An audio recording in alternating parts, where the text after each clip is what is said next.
سيدنا محمد صلى الله عليه وسلم إلهي mahadle subxaana wa tacaala ilaahay baa keligii mahadle subxaana wa tacaala waxaan maanta idinku yeedhay laba qodob baan doonaya maanta ka hadlo mid waxa weeye waa safarka madaxweynaha iyo raashinka ka keenay magaalada Saaye ciyaalkan madaxtooyada fadhiistay xamar mid waxa weeye shacabka reer Soomaaliland oo iyagana aan fariin u diriyo marka hore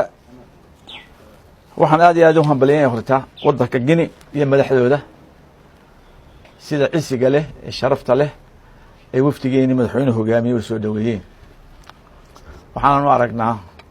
talaabada maanta aynu qaadnay tan iyo tii ka horeysay ku tagnay Kenya ya qaar badan soo socda insha Allah taala in noqon doonto qaar horseeda si u helin xuquuqdeeni hele waxaan sheegnaa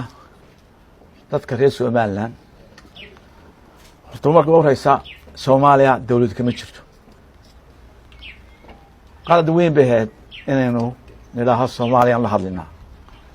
dawlad aan jirin in la hadlo maaha laga bilaabo waxaan jecelahay madaxweynuhu ku soo noqdo in qaraar la soo saaraa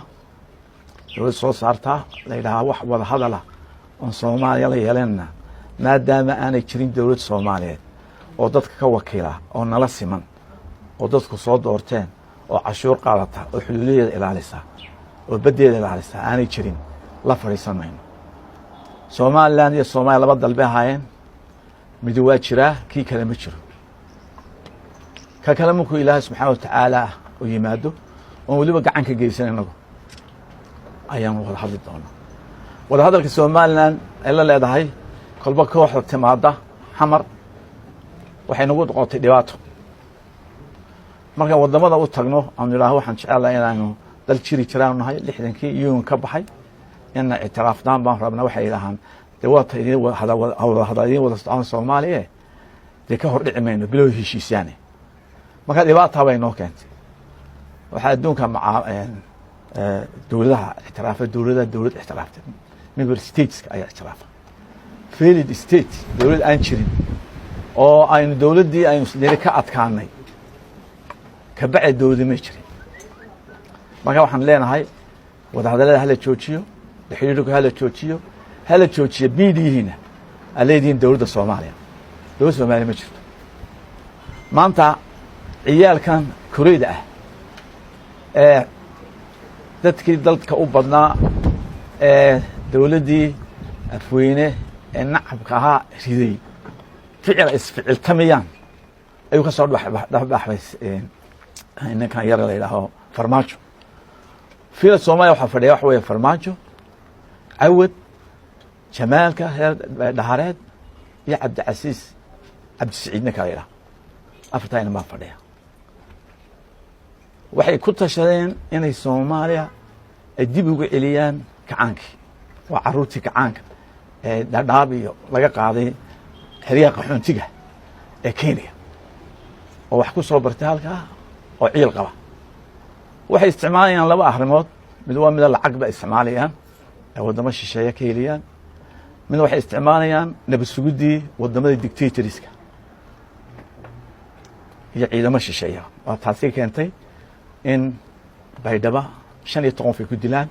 qofkii doonaya ay saaraan ninkii dadku doonaya xiraan wata keentay in maalin kasta xamar ay dadka ku laayaan dadka bajaajka wada ku laayaan wata keentay inay guriga ugu dhacaan dadkii xoreeyay Soomaaliya ka xoreysiyad bale wata keentay inay meedkooda xitaa cidla ku aasan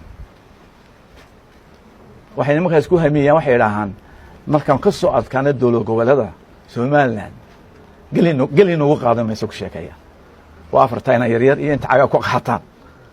hadaba waxa siiyay dhiiridnimada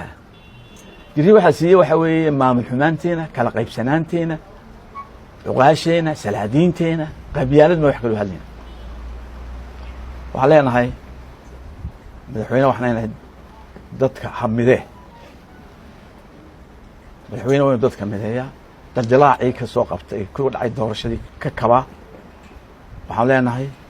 waa in doorasho u qabta doorasho waa inu qabtaa dowladaha hoose iyo wakiilada qabta dalkan waxa weeye waxaad moodaa imankaa inuu istaagay aanu shaqaynayn taas waxay keentay frustration dhalinyarteeni calankii faqashta ay howadaan qaarkood ay xamar tagaan qaarkood u heesaan niyad jab baa ku dhacay dadka waa in dadka niyaddooda lasoo hagaajiya waddan laguma wadi karo micro management ninka waa single minded masax keli iyo qofku ma wadi karo waxaa intaa ka daran reer yar halkan degan oo maxamuud saleebana ayaa isna inoo hanjabiyey halkan idin ku sheegay maxamuud saleebaan waa cabdi ciise ka badan cabdi ciise maamul bay samaysteen ya dowlad bay iska dhigeen ya puntland bay la baxeen innaga abada sooliya sanaag baan xoreynayna sooliya sanaag horta ma yaqaanaan sudaanka ay wersageen waxaan leeyahay war wala maxamuud saleebaan aan wax ka aqdhicinaynin dhulkaaga dagaal ka gelin yaanu noqon sanaagta bari dhul lagu reegdimo yaanu noqon la xaaraan bay ka tahay xadka Soomaaliya bedela oo maxamuud saleebaan ay bedelaan super power iska sheega hadda durbaanka qabiilka la joojin waayo waxaan sheegay maxamuud saleebaan dagaalka ay koonfurta cid degan wad garanayso waa niman irira haddana waxay siidagu ugu dhufto maanta siidiga haddana ugu dhufto in sandwich ka dhigi doono xamarku wajiin wasaasan u sheegay xamar waa magaaladeedii haddana maanta tago walaala joogin marka aad anaga xamar magaaladeeda naga dumin karo maxamed siyaas baa naga dumin kari waaye ya afartiyada ciyaalkii kureedii Soomaaliya wax ma yeeli karaan waxaan leenahay Soomaaliya ha toosto madaxweynaha waan soo dhaweynaa waxaan leenahay anaga iyo wadani aan soo dhaweyno aan tusno inaanu anagu qaranka Soomaaliya ka soo horjeedin mucaaradana hay maamul xumada ka soo horjeedin nidaam darada ka soo horjeedin sharci darada ka soo horjeedin saami qaybsanaanta aan dadku u sineen magaalada awoodda dalka aan ka soo horjeedin oo leenahay cadaalad reform buu dalkan u baahan yahay waxaan ugu baaqayaa xusub kala mucaaradka ee wadani inuu British soo dhaweeyay madaxweynaheena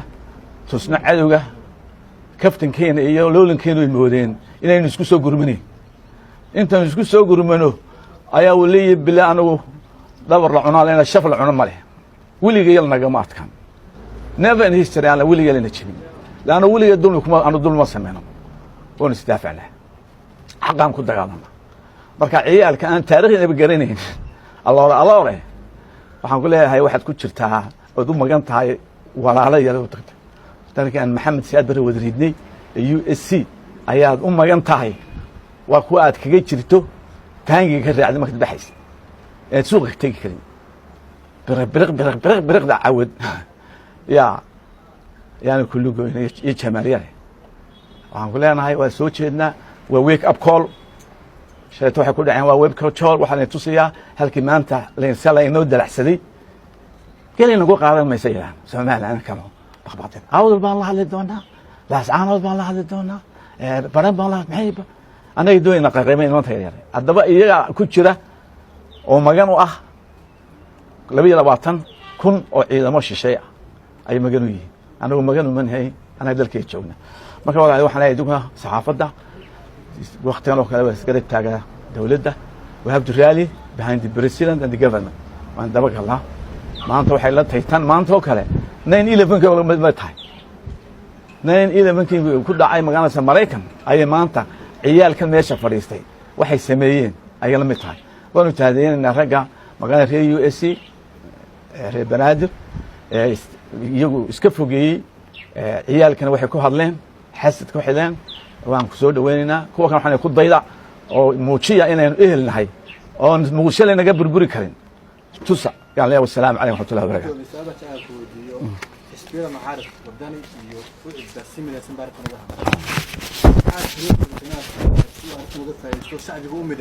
سعد waxa waana u sheegay hadda waan ugu sheegay doorasho qabto dawlad shaqaysa qabto oo tayo leh qabto dawladan iyo dawladiisa iyo shacbiga kala go'ayn maanta waxa la inoo arko waxa weeye dawlad aan shaqaynayn oo istaagna madaxweyne kaliya ma shaqayn karo waxa leenahay doorashada qabto riishaba ha sameeyo dawlad tayo leh oo maanta waxaan haysanaa opportunity fiican baynu haysanaa intaasoo waddamoon la xidhiidhno diyaar inoo ah hadda insha allahu tacala laakiin haddaan gudaheenu hagaagsaneen dee waxba iskama celin karno siyaasadda dibadda waa reflection dhowta gudaha dadka niyaddooda hala soo celiyo garbaan isqabsano doorasho inoo dhacdo dad tayo leh ilaahay subxaana wa tacaala nebi yuusuf markii loo dhiibiyey xilka wuxuu yidhi waxaan ahay xaafidu amiin baan ahay buu yidhi dad xaafidu amiin aan samayno oo karti leh oo ammaanada ilaalinaya jibjiriintan meesha fadhida sida cabdiraxmaan dheer oo kale doonuu fadhiya 15 sano waa inaan ka tuurna dusha dad tayo la keena oo ammaanada ilaalinaya dawladda hoose maanta dawladda hoose ma haysana bilaa sharci weeye magaalada waa gudaafad kaliyaha ku xanuunaya baabuurta iska dayna isbeer baardo inaga isbeer baar u baahanna god miiran bay noqdeen saasi lacag soo cunayaan si deertay kuwaas waan ka tuurnay insha Allah taala marka la eriyana wala la geliyaa audit inta dhul qaateen waxay marayaan imaka xaqan salaxlay toon bay u dhow yihiin si dhulka u iibsanayeen way habta ka tan Soomaaliya Kenya tarsan waar waxaa lama hadlo waar ma tarsan baa haysta waxaan la haysto lahaas hada qiimeynaya markaad safarka ay ka soo noqotay waxaa sheegtay in madaxweyne farmaajo uu diyaar u yahay wada hadal maxaad maanta ku keentay Soomaaliya maxaa ka dambeeyay behaviorkooda ka dambeeyay behaviorkiisi in yaro qabiili uu noqday atiisi qabo maskax waxa ka qabo noqday ma xukumi karaan waa haraagi maxamed siyaad barawey never again mudane gudoomiye magacaygu Cabdiraxiin Axmed Maadi telefishinka Kushaya ka socda dhawaan magaalada Hargeysa waxa ka qabsoomay shir ay yeesheen salaadiinta deegaar bariga Sanaag iyo Soob oo cali khalif qayb ka yahay siyaasiyiinta arrintaas shirkaas sidoo warkiisaayo soo tahameen maanta kadib saar qadada u sameeyay taamad arag Soomaaliland baa la mideynaya tabashadooda la dhageysanaya wax bari galbeed iyo galbeed Soomaaliland waa mid waa family way shaqeeyeen wata maanta wada qadayna si cadam yagid wada qadayni ya waxaan taageersan soo dadkeeni ma ayaga adeegada isiigu sheereeyaan waxaan dhaqan habar dhul bahantii waxaan dhaqan warsigeeliye haday one item iska dhigeen waa fiicantay laakiin waa dadkeeni xildhibaan Cabdiraxmaan Dheer wuxuu ku eedeeyay Soomaaliya horumarkeedu doonayo dhinaca kalena uu ka hor istaagi doono community international war ma xasan wasiir war in war heed naga tag idiga waxa ka dhigay macawad baa wasiir khaarijiya xaqu xukuma war qorshe ma wada hadal damo jira ma jiro waxaan ku marka hore waynu qaldanay waxa nagu qasbay maray Ingiriiska oo nimankii waxa jiray US marka dalka haystay laakiin markii hore waxa hadeen dawladaha laba jeerba waynu ka adkaanay dawladda hadeen ma jirto in adduunka la xidhiidhnaa oo aynu adduunka wadan oo macdanteena istiraatiijiyadeena aynu iibinahay dimuqraadiyadeena inaga isku meeraysanay oo iibin kari weeyno isku shanay inuu cawadiyo waxaan qeyr keenayeen jamaal inala soo hadalaa marka waxa weeye kaasi wasiir maaha waa inay yaro been ku nool inay yaro garoowa xagu meel qoran ma xukume